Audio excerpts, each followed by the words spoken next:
Ya estamos en el aire. Yarixa, Sí, profe. ya, ese es tu gato. No es la tele. Ah, ya, yo pensé que era tu gato. Son entretenidos los gatos,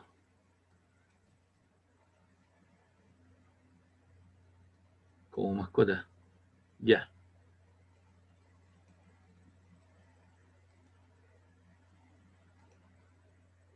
Mira, se está convirtiendo en un video, ¿viste? Llevamos el 45% de la primera parte. Entonces por eso se me rentaliza el computador y me cuesta poderme comunicar. Porque no tengo todavía licencia, entonces se corta la comunicación.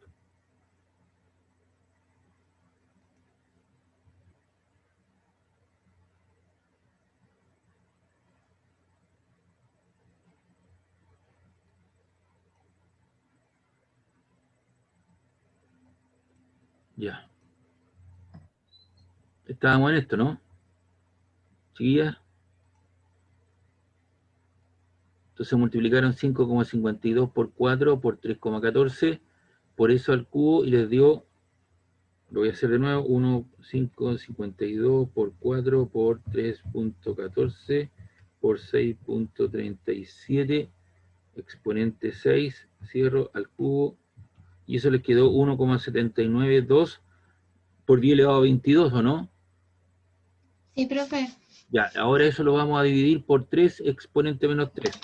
Entonces coloquen ahí dividan, división, 3 exponente menos 3. ¿Y cuánto les quedó eso? 7, 5.9734 ya, por 10 elevado ¿a cuánto? A a 20. 24. Listo. Se acabó el problema, ¿viste? Entonces estamos usando nuevamente conceptos de densidad, masa, volumen, notación científica, conversión de unidades y el uso de la calculadora también que me permite llegar a puerto a los resultados que yo espero. Si uno no sabe modificar o no sabe cómo incorporar la información en la calculadora, difícilmente puedo llegar a este tipo de resultados.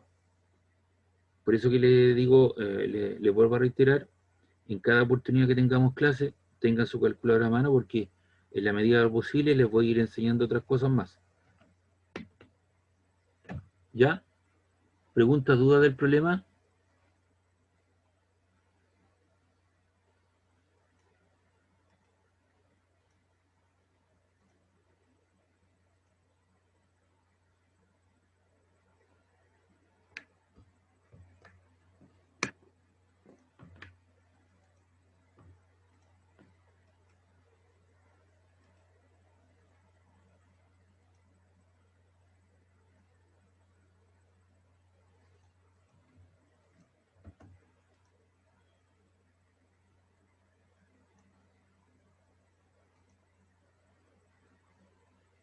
Ya.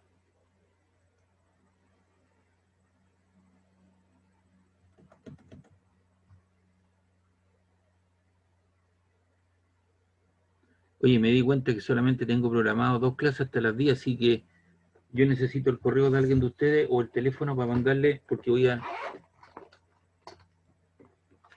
para crear mandarle el archivo y la contraseña de esta nueva clase. ¿Alguien le puedo mandar el ID y la contraseña un ratito más? Porque tengo la clase programada de las 10, de las 9 hasta las 10, pero me falta de día 11. Sí, profe. Le dejo mi correo en el chat. No, pero dámelo acá, es que yo te lo escribo y te mando el tiro cuando yo programe la clase, cuando se termine. Dame tu correo.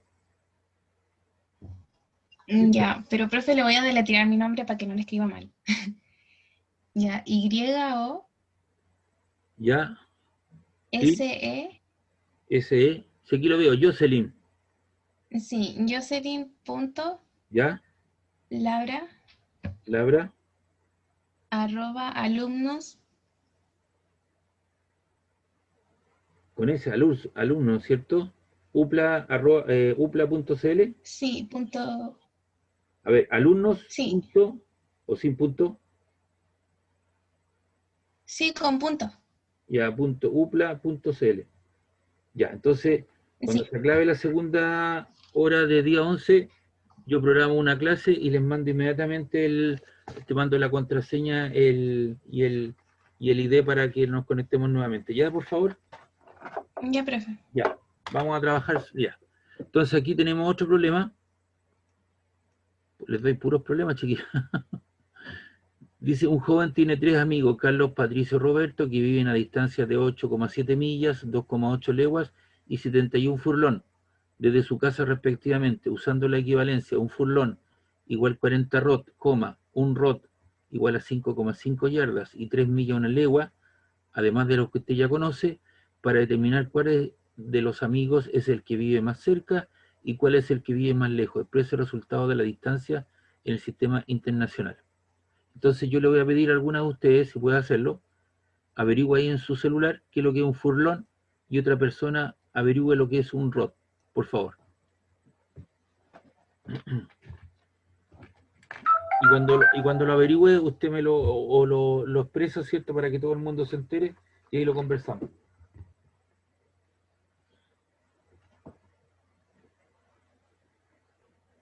El furlong es unidad de medida anglosajona.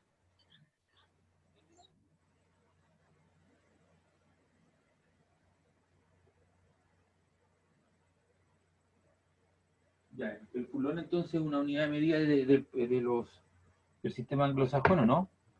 Pero faltó ahí, bueno, lo hacemos como comentario, ¿cierto? Se sirve para medir hectáreas de terreno.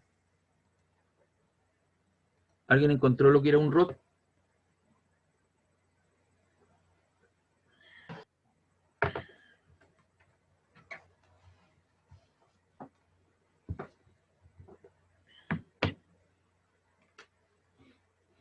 ¿Alguien encontró lo que era un rod o no?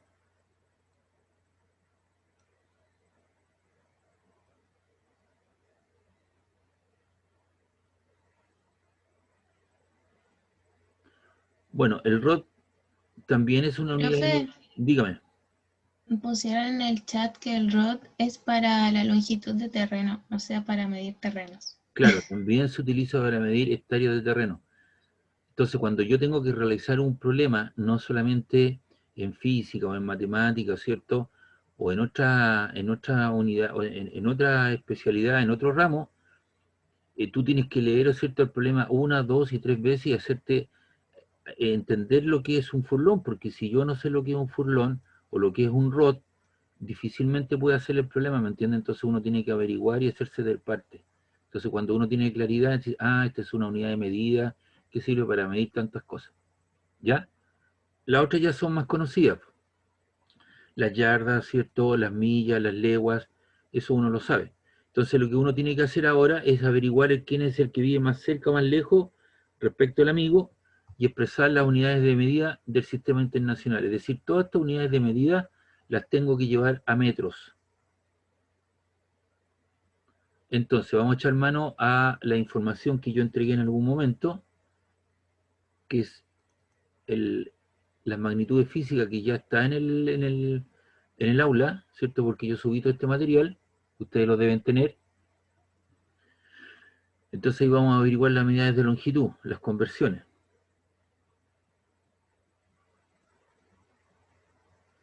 Ya.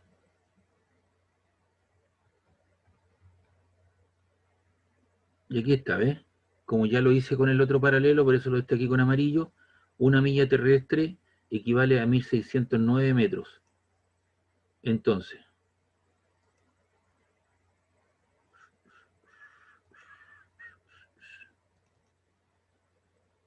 digo, Carlos vive a 8,7 millas terrestre. Y como yo sé que una milla terrestre, de acuerdo a la tabla de conversión que me entregaron, una milla terrestre son 1609 metros, entonces coloco 8,7 por 1609 metros, y eso debería darme 13.998,3 metros. Verifiquen eso, por favor, a ver cuánto les da. Me da lo mismo. Ya, perfecto. Entonces eso significa que ya tenemos lista esta unidad de medida porque la llevamos al sistema internacional. Ahora, algo que no le he dicho, la calculadora cada 3 cada 3 números, ella coloca una coma.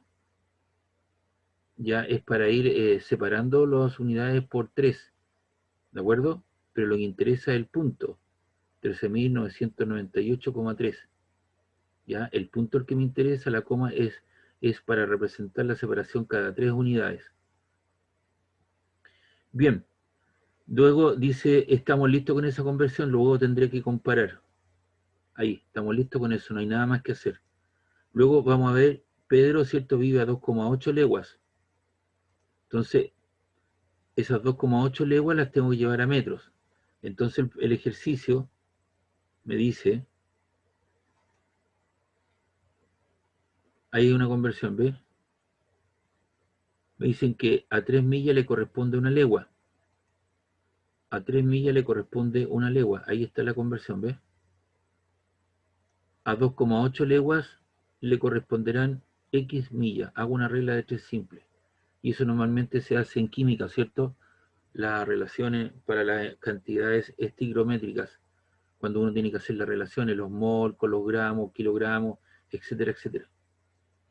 Entonces uno hace una relación de 3 simple. Es como que me dicen que 3 kilos de papas vale 1.000 pesos y yo quiero llevar, tengo 2,8 pesos o 2.800 pesos, ¿cuántos kilos de papas me alcanzan? Entonces hago una regla de 3 simple, y eso lo está haciendo uno normalmente. Entonces aquí multiplico 3 por 2,8, multiplico millas por leguas, ahí está, y multiplico 1 por X por leguas. Y como tengo una relación simple donde hay solamente multiplicandos, elimino las leguas, te queda X por 1, te queda X, y 3 por 2,8 te queda 8,4 millas. Y esas millas las multiplico por 1609. ¿Para qué razón? Para que me dé una cantidad tal que me quede en metros. ¿Y eso cuánto te queda? 8,4 por 1609.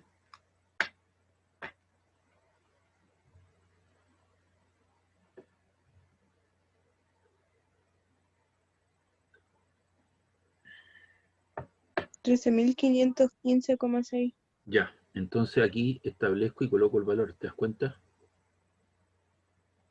Entonces ya tengo un rango de comparación, pero me falta la de Roberto. Roberto dice que vive a 71 furlón. Entonces los furlón yo los debo llevar a metros. Entonces voy a las relaciones que me están dando.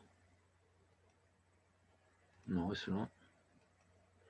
Y el problema me dice que a un furlón le corresponden 40 rod. ¿Ya? Entonces hacemos lo siguiente. A 71 furlón los debo llevar a metro. Me dicen que un furlón equivale a 40 rod. Como Roberto vive a 71 furlón, le corresponderán X rod. Entonces multiplico cruzado, X por un furlón, y el otro te queda 71 furlón por 40 rod. Se me van los furlón, X por 1 te queda X, y aquí obtengo 71 por 40, que me da 2.840 rod. ¿Ya? Y esos ROD los tengo que seguir trabajando porque me dan otro proceso de conversión. Me dicen que a un ROD le equivalen 5,5 yardas. Entonces los ROD los voy a llevar a yardas. Entonces un ROD equivale a 5,5 yardas. A la cantidad de ROD que tengo le corresponderán X. Hago una regla 3 simple, X por 1, ROD, te queda X, y después te queda 2.840 por 5,5 ROD por yarda. Se me van los ROD, y te queda X vale 2.840 por 5,5, y te queda 15.620 yardas. Y esas yardas yo las voy a llevar a metro. Entonces voy a mi tabla de datos que me entregaron, que es una primera aproximación. Tú puedes tener una mejor que la que yo entregué ese día. Ahí tengo una yarda, equivale a 91,4 centímetros. ¿Ya? Entonces, una yarda son 91,4 centímetros, y esos centímetros los llevo a metro. Entonces dividido por 100, le corro dos lugares hacia la izquierda, me queda 0,914 metros. Entonces multiplico los 15.620 por 0,914. ¿Y cuánto me queda eso? Por favor.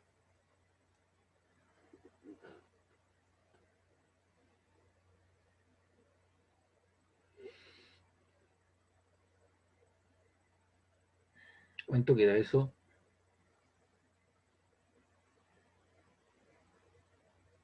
14.276.680. Ok, metros. Entonces ahora tengo todo estandarizado metros y ese valor lo noto acá arriba. Ahí está. Entonces ahora tengo Carlos vive a 13.998 metros, Pedro lo hace a 13.515,6 metros y Ricardo lo hace a 14.276,68 metros. Entonces tengo el amigo y tengo que darle un orden lógico del más cercano al más lejano o del más lejano al más cercano. Entonces en este caso tengo el amigo es igual a Pedro, que vive el más cerca, con 13.515. Luego le sigue Carlos, con 13.998,3. Y luego viene Ricardo, con 14.276,68 metros. Entonces, en el fondo, es establecer que se establezcan, ¿no es cierto?, relaciones de estrés simple para hacer conversiones de unidades. Y por eso lo hice de esta forma, porque normalmente esto se hace en química, por ejemplo. No sé si alguien tiene alguna pregunta, alguna duda de este problema. No, profe. Ya. Profe, otra cosa, pone que el tercer bloque es como asincrónico con el material que suben, o igual es clase. Es clase, pues estas clases comienzan a las 8 y terminan a las 11:05, pero nunca termino a las 11:05, termino un poquito antes porque tengo que convertir el video y después tengo clase, yo después no alcanza, me pilla la máquina. ¿Ya? Ah, ya, ¿Ya? gracias. O sea, si yo estuviese en clase con ustedes en una sala de clase, les daría un recreo, ¿me entiendes? Pero con todos los bemoles que tenemos, nos atrasamos, que se paran los sistemas, que de repente no hay comunicación, que demoran en, se ralentizan los sistemas, entonces hay que aprovechar el tiempo y a veces termina un poco antes.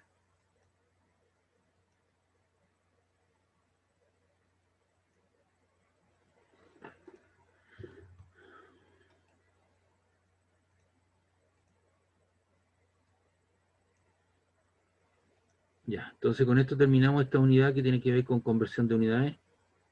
Esta guía con problemas resueltos, después se las voy a subir al sistema, o creo que ya está, para que usted la tenga y la pueda trabajar como corresponde. ¿Ya?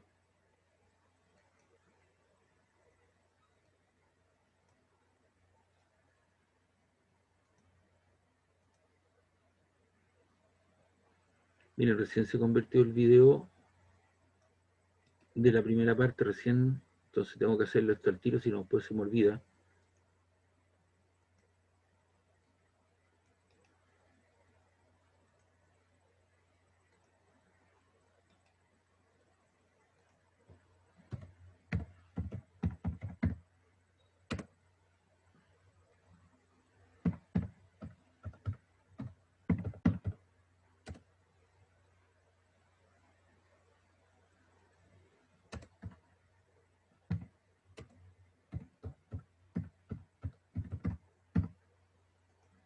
Entonces ustedes son el grupo 2, ¿viste? Entonces ahí yo esto lo envío a mí.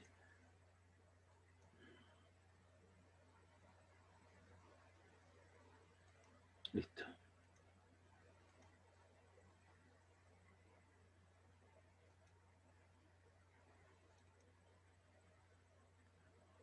Yo le subí esta guía de ejercicio, miren. Anoche la subí.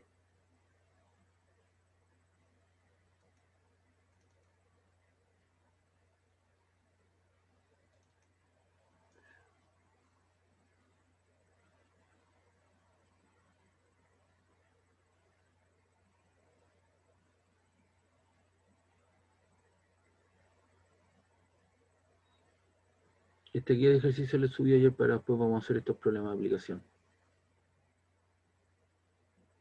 ¿Ya?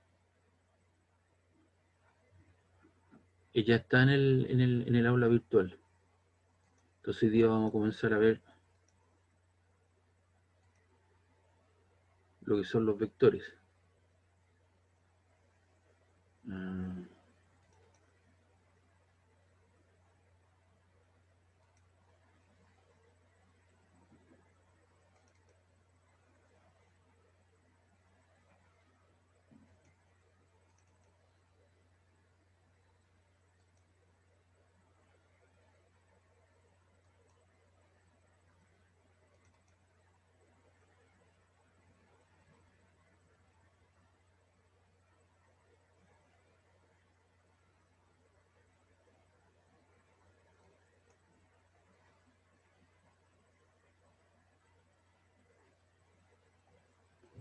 Ya. Los vectores y el álgebra vectorial. Normalmente nosotros hemos trabajado con magnitudes escalares. Y los escalares necesitan de un número y expresarlo convenientemente en alguna unidad. Por ejemplo, la masa, la temperatura, la presión, la densidad. Entonces, aquí tenemos algunos casos de ejemplo. Por ejemplo, la masa la puedo expresar en gramos, en toneladas o en kilogramos. 2 gramos, 4 toneladas, 54 kilogramos. También la temperatura la puedo expresar en grados Celsius, en grados Fahrenheit o en grados Kelvin. Y los dos casos, que son escalares, necesito de un número y expresarlo convenientemente en alguna unidad. Grados Celsius, grados Fahrenheit o grados Kelvin, gramos, toneladas, kilogramos. Y si yo quiero sumar, restar, multiplicar o dividir estas cosas, no lo puedo hacer, ¿verdad? Porque tengo que hacer un proceso de conversión. Si me lo piden todo en kilogramos, los gramos los tengo que llevar a kilos y las toneladas las tengo que llevar a kilos. Igual cosa, si yo quiero todo en grados Fahrenheit, los grados Celsius los tengo que llevar a grados Fahrenheit y los grados Kelvin los tengo que llevar a grados Fahrenheit para poderlos sumar y ahí los puedo sumar, restar, multiplicar o dividir. Eso es lo que hemos hecho tradicionalmente en nuestra historia, digamos como estudiantes. Pero aparece lo que son los vectores. Y los vectores son un poco más complicados porque necesitan de un origen, ¿cierto? Que sería el punto A, de un extremo, que es la flecha que te da el sentido, un ángulo de inclinación, o un ángulo respecto a un sistema de coordenadas, y el tamaño, el porte de la flecha, que se le llama magnitud o módulo. Los matemáticos le llaman la norma de un vector. Entonces, en el caso de la fuerza, necesita un punto de aplicación, hay un extremo, hay una dirección que tiene que ver con un ángulo, el sentido que te lo da la letra, la flecha, el sentido de la flecha, y la dirección o módulo. Ahora los vectores, ¿cómo se representan? Con una flecha, y cuando yo tengo, y con una letra, con una flechita sobre ella, ¿ves? Ahí está. ¿Y eso cómo se lee? Eso se lee el vector A, que puede ser con una letra mayúscula o minúscula. Se lee el vector A. Y el tamaño o módulo se representa de esa manera, con una doble barra, para diferenciarlo de valor absoluto de un número, que sería una barra que usan los matemáticos. Entonces nosotros le vamos a colocar una doble barra para indicar la magnitud o módulo del vector. Y aquí le puse 5, y como no me dicen nada respecto de si son centímetros, decámetros, hectómetros, le pongo unidades de longitud. ¿Ya? Le pongo unidades de longitud. Ahora, los vectores, ¿cierto? Normalmente se hacen con referencia a un sistema de coordenadas, X, Y, Z, que es un sistema de coordenadas cartesianas. ¿Ya?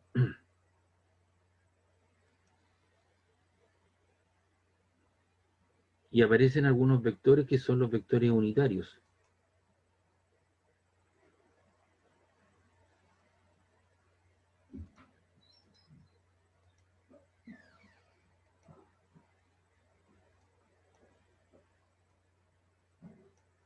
Vector unitario. Si U es un vector, se anota con un sombrerito chino. Ahí, con un tonguito. Y estar que la magnitud o módulo de ese vector unitario vale 1. Y se puede expresar como la división entre el vector y su magnitud o módulo. Y existen algunos vectores unitarios. Por ejemplo, el IJK, que van en las respectivas direcciones X, Y, Z. Aquí está, a través del eje X va el vector unitario Y, a través del eje de las Y va el J, y a través del Z va el K. Hacia la izquierda va el menos I, hacia abajo va el menos J, y metiéndose a la pizarra va el menos K. Entonces cualquier vector, ya sea en el plano o en el espacio, yo lo puedo expresar ahora como la superposición de dos o más componentes. Aquí tengo el vector A, y ese vector yo lo puedo proyectar, ¿cierto?, sobre el eje X con la componente AXY, lo puedo proyectar con la componente A sub IJ, y lo puedo proyectar con la componente A sub ZK. Entonces tengo el vector de esa manera. ¿Y cómo los vamos a conocer los vectores? los vectores los vamos a representar de esa manera. Si pertenece al plano, tengo dos componentes. La componente horizontal AXY y la componente vertical AIJ. Ambas pueden ser positivas, ambas pueden ser negativas, o una positiva y negativa, depende, ¿cierto?, de lo que me estén dando, ¿cierto?, como ejercicio. Pero lo puedo representar de esa manera. Y si está en el espacio, tengo tres componentes. AXY más AIJ más A sub ZK. Entonces tengo tres componentes. Entonces eso es un vector del espacio y esto es un vector del plano.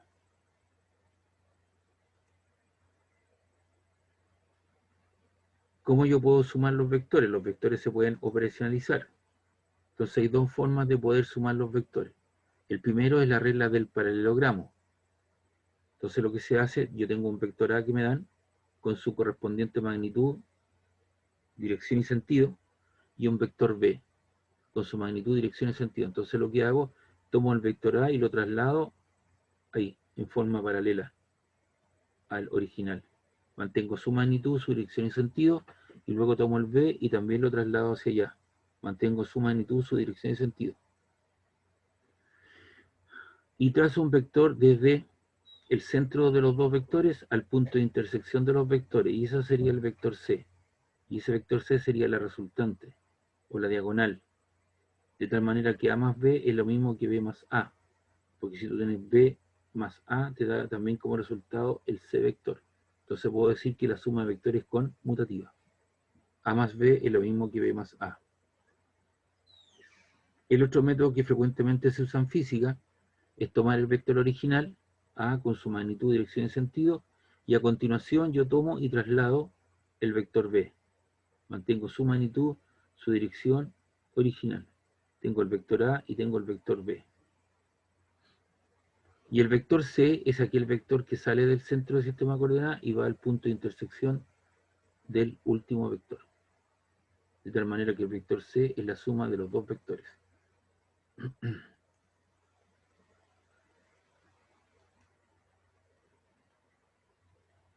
No sé si hay alguna consulta, duda hasta acá. Estamos definiendo cosas.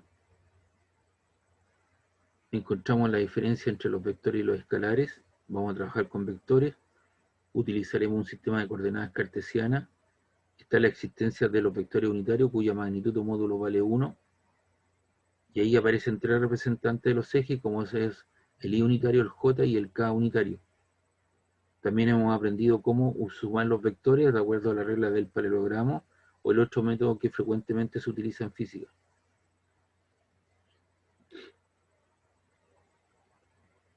Profe, esto está en el aula, ¿cierto? Por supuesto, señorita, todo este material está en el aula, ya está, ya. Usted lo tiene a disposición. Así que ahí usted lo puede utilizar sin de yo así. Entonces usted, aquí tengo 4 vectores y quiere obtener la suma. Entonces tú tomas el vector A, lo colocas acá. Ahí está. A continuación tú tomas el B y lo trasladas y lo colocas a continuación. Tomas el vector C, mantienes su vector original, magnitud, dirección y sentido, y luego el D. Y el vector suma sería el vector que sale desde el primero y va hasta el último. Y ese vector que estoy ahí indica, ¿cierto?, la suma de los vectores. Y esta suma de los vectores cumple las siguientes propiedades. Si tú tienes un vector A y un vector B, sumas el A con el B, o puedes sumar el B con el A y te da el mismo resultado. También es cierto, el distributivo es asociativo. Primero tú tomas los dos vectores B y C, los sumas, y el resultado de eso lo sumas con el A, que es lo mismo que tú tomes los dos primeros, y luego le sumas el último, el C. Y el elemento neutro es el vector nulo.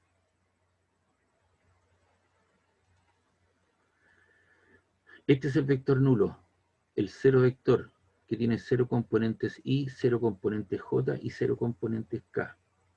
Y el cero vector es distinto al cero número, porque esto es un vector y esto es un escalar. ¿Ya? Entonces uno es un vector nulo y el otro es el escalar 0. ¿Cómo yo resto los vectores? Para restar dos vectores, por ejemplo, a mí me piden, toma el vector A y réstale el vector B. Entonces lo primero que vamos a hacer, los vamos a apoyar en la suma. Al vector A le voy a sumar el negativo del vector B. ¿Y cómo obtengo el negativo de un vector? multiplicándolo por el escalar menos 1. Menos 1 por b te queda el menos b vector. Si voy al dibujo, aquí tengo el vector A y ahí tengo el vector B. El vector menos b apunta en sentido contrario.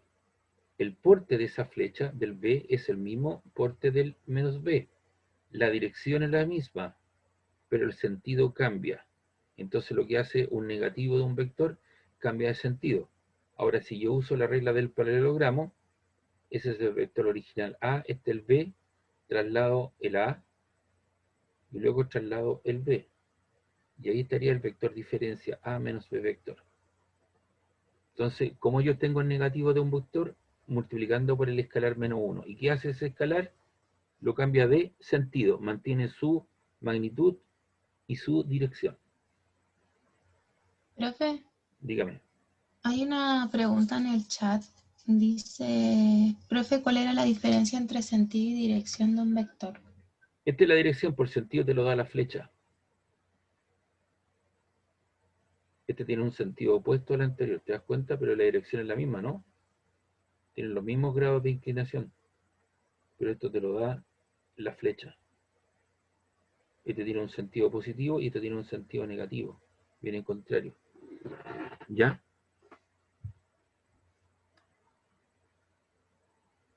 Ahora, yo puedo multiplicar un vector por un escalar. Entonces aquí ese multiplicador le llamo lambda, que es una letra del alfabeto griego, que puede ser un factor, una potencia, una raíz de algo. Y si yo quiero obtener un vector c, multiplico el vector original por tantas veces sea el escalar. Entonces voy a suponer que esto tiene 2 cuadritos de tu cuaderno. O sea, su magnitud serían 2 cuadritos. Ahora, si el escalar vale 2, entonces sería un cuadrito, 2 cuadritos, 3 cuadritos, 4 cuadritos. Aumentó al doble. Ahora, si ese escalar es negativo, también lo aumenta al doble, pero lo cambia de sentido. Viene hacia acá.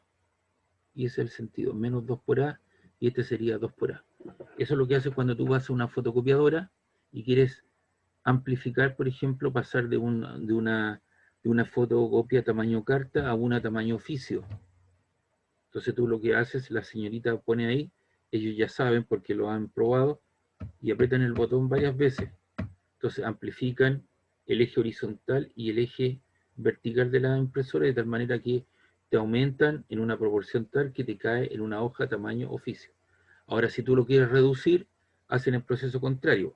Aprietan el botón y disminuyen, ¿no es cierto?, la escala horizontal y la escala vertical, de tal manera que toda la información que estaba impresa en tamaño oficio caiga ahora en una impresión tamaño carta. Es decir, yo puedo amplificar vectores o puedo disminuir vectores al multiplicar por un escalar.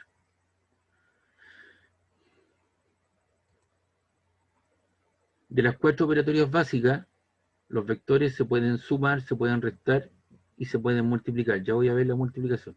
Pero no se pueden dividir. La división entre vectores no está definida. No existe eso. Lo que sí puede existir es esto.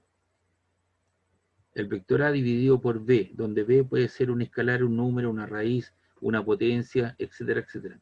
Eso sí que existe. Pero la división entre vectores no existe.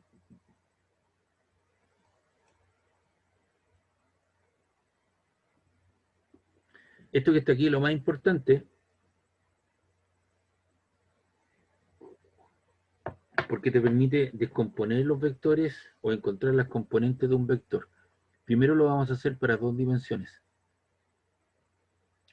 Acá lo que tengo es un sistema de coordenadas x, y, tengo el vector fuerza y tengo aquí un ángulo que me da la dirección. Entonces lo que a mí me interesa es saber el porte de la flecha y el ángulo que tiene que ver con la dirección. Si yo alumbro este vector desde arriba hacia abajo, me genera esa sombra. Y esa sombra me genera una componente horizontal fx. Si yo alumbro el vector en este sentido, de aquí para allá, me va a generar esta sombra en la pared, que es la componente vertical del vector. Y ese ángulo θ se repite aquí arriba. ¿Cierto? Entonces, Lo que a mí me interesa es saber, como les decía, el porte de la flecha y el ángulo. Y vamos a suponer el siguiente caso, para que puedan entender lo que... Aquí está el bote salvavidas Valparaíso y recibe un llamado de emergencia donde hay un barco que se está incendiando y aquí le rescataron unos heridos.